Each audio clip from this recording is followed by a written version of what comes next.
Sejam bem-vindos, alunos, à nossa disciplina Gestão Logística em Saúde.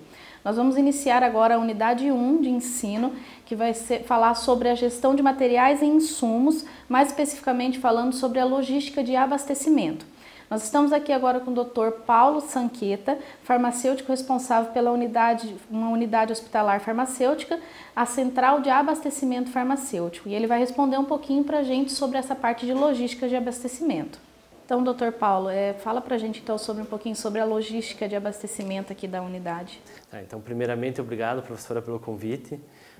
Então, nós fazemos desde a aquisição dos medicamentos, a seleção, a compra, isso é feito semanalmente, a compra é feita semanalmente. Eu trabalho especificamente no almoxarifado.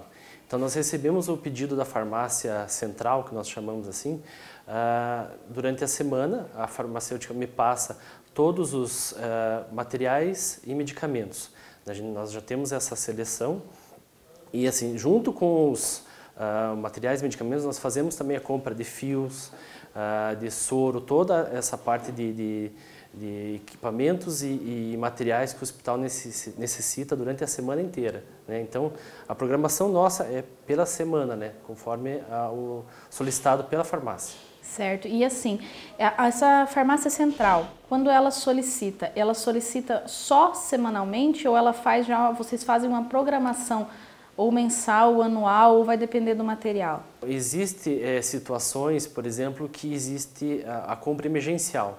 Então, principalmente aqui em Guarapuava, nós temos o problema de usos conforme sazonal. Então, conforme a utilização, às vezes, de antibióticos ou xaropes, que às vezes tem um consumo um pouco maior, Então, a gente tem que fazer essa compra, é claro que é programada, mas tem esse consumo, às vezes, acima do normal em determinada época, Então, mas normalmente o estoque é para ser para 15 dias e nós fazemos essa compra semanal conforme o estoque que nós temos até pelo sistema, Doutor Paulo, e em relação à curva ABC ou outros parâmetros para controle de estoque e também para orientação dessa compra, vocês fazem algum tipo, vocês utilizam algum tipo de ferramenta? Então, nós utilizamos o nosso sistema, que é um sistema de gerenciamento hospitalar.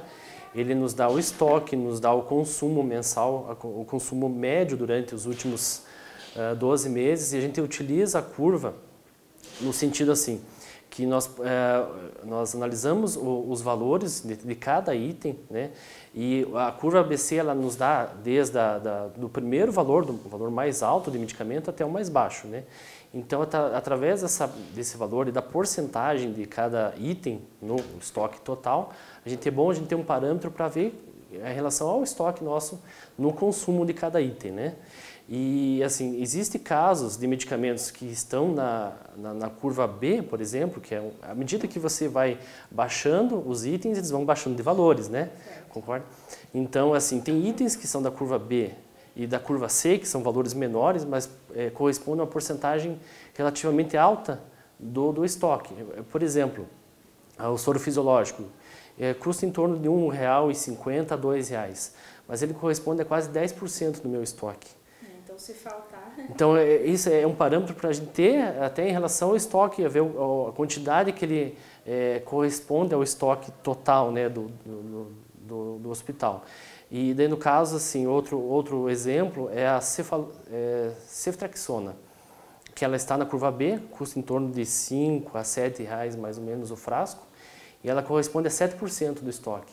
Então, esse é um parâmetro importante para a gente ver o valor de cada item e o valor de porcentagem de cada item no estoque. Esse a gente faz o controle. É claro que daí na curva A existem poucos itens, mas assim, nós temos desde medicamentos de R$ 1.300 até poucos centavos. Então, essa curva é importante para a gente ter essa noção de valores e porcentagem de cada item. E quanto à seleção de medicamentos, vocês têm uma equipe para realmente definir essa lista de materiais, insumos e também medicamentos essenciais aqui para a unidade hospitalar? Então, nós temos uma lista lista de medicamentos padronizados e que nós já utilizamos já há um certo tempo, e nós temos uma comissão de farmácia terapêutica.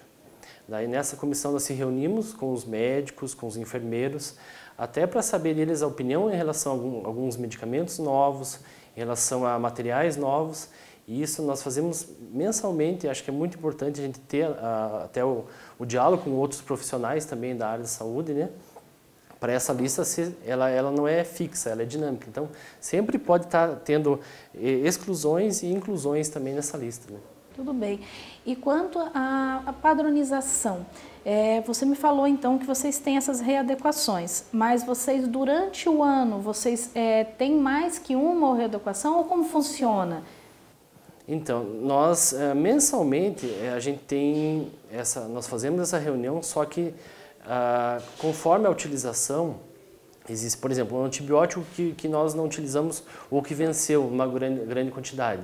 Daí nós entramos em contato com a comissão a CCIH também, para ver se há necessidade de excluí-lo, para até não ter uma nova perda, mais ou menos, nesse item. E em relação aos materiais, nós temos uma listagem de itens e nós fazemos uma ficha de não conformidade.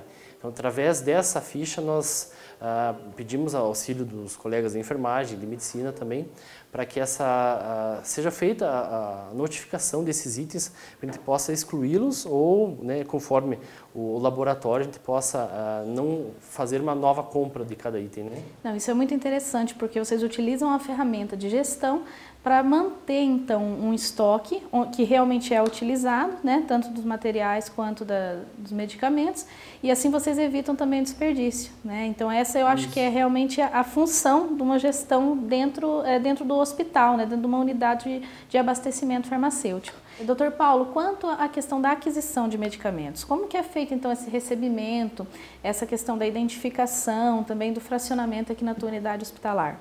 Então, nós temos funcionários ali do almoxarifado que eles recepcionam a mercadoria, né? Nós temos ao lado do almoxarifado já um setor, uma sala para fracionamento de comprimidos. Então, à medida que chega a nota fiscal, chega o medicamento, já é analisado a integridade dos itens, já é analisado a validade. Nós temos uma espécie de contrato, assim, vamos dizer assim, com os fornecedores que a validade tem que ser um certo período. Não pode ser, por exemplo, a menos que 6 meses. Então, a gente não adquire medicamentos com validade menor que essa data. E daí esse medicamento vai direto para essa sala de fracionamento. Nós temos uma equipe, são várias pessoas que fazem esse fracionamento, com código de barra, né? Nessa etiqueta é feito colocado o nome do laboratório, o nome do medicamento, o nome do laboratório e a validade dele. Porque para onde for esse medicamento nós temos essas informações, né? Isso. Uhum. E nós temos um projeto até para que a gente faça, no futuro, o fracionamento também de antibióticos uso endovenoso. Só que é um projeto a longo prazo, mas é muito importante que o farmacêutico faça isso, né, para que nós temos a noção da validade, da integridade. E esse é um projeto que a gente está analisando ainda, que a gente pretende implementar aqui no hospital. Certo. E esse fracionamento ele é realizado por kits unitários ou como que funciona aqui dentro da sua unidade? O fracionamento ele é feito através dos comprimidos, né? Basicamente é os comprimidos, né? Através dos blister, que é fracionado, comprimido por comprimido. Através do nosso sistema, nós procuramos etiquetar não só os comprimidos, mas todos os materiais que é recepcionado no hospital, desde soro, todos os materiais, equipos, sondas, até para a gente ter essas informações no sistema e até na hora da dispensação, passando o código de barra, se torna muito mais fácil, né? Muito mais ágil também. Certo. Então, para isso, vocês também contam com um sistema de informação muito bem, assim, gerenciado, né, Dr. Paulo? Porque senão como é que vocês vão conseguir todas essas informações também, essa codificação? Hoje em dia nós temos que ter computadores e leitores em todas as unidades, desde do recebimento no almoxarifado. Nós temos a farmácia central, a farmácia satélite também no centro cirúrgico, e como a dinâmica é muito rápida, nós temos que ter essa agilidade também, que às vezes numa emergência a coisa tem que ser rápida mesmo, né? Não dá para ter não pode esperar muito, né? Então, Dr. Paulo, você gostaria de fazer mais alguma colocação? Então, só em relação ao fracionamento, nós temos o projeto, então, como eu havia lhe dito, de fazer o fracionamento de injetáveis, né? Acredito que vai facilitar muito a enfermagem. E em relação a... Eu já tive experiência até que nós fracionávamos xaropes também. Então, acredito que é um trabalho, assim, grande, mas a gente vai até ver se é viável o fracionamento também de xaropes também no hospital. Muito obrigada, Dr. Paulo, pela sua participação. É importante salientar que o Dr. Paulo ele é responsável por uma central de abastecimento farmacêutico de uma unidade hospitalar privada. Então, a gente confronta um pouco com a realidade da unidade pública, que a gente não tem essa disponibilidade de verbas para fazer essa compra emergencial, conforme ele explicou. Porém, esse assunto vai ser melhor discutido nas próximas unidades de ensino e na nossa webconferência. Então, agradeço a participação de todos.